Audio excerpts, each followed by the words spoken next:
how does Jonah figure it out?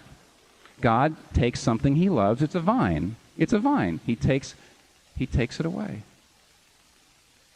Sometimes the only possible way for you to understand the shape of your self-righteousness and how it is at the root of the reason that you don't want to live is by taking things away. In the Old King James Bible, the vine is called a gourd. And we're told in the Old King James Bible, God sent an east wind and it blasted the gourd. And John Newton wrote a hymn that has never been put to music. And in that hymn, it starts out in which he says, I ask God to help me grow and become more like him.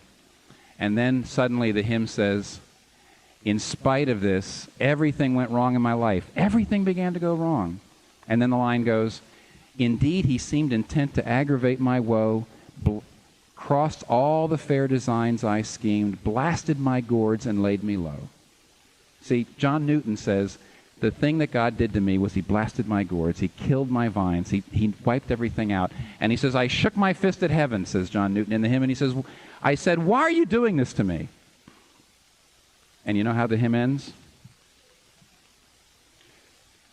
He says, so I said to God, Lord, why is this? Will you pursue me to death? It's in this way, the Lord replied, I answer prayers for grace and faith. These inward trials I employ from pride and self to set thee free, and break thy schemes of earthly joy, that thou mayst find thine all in me.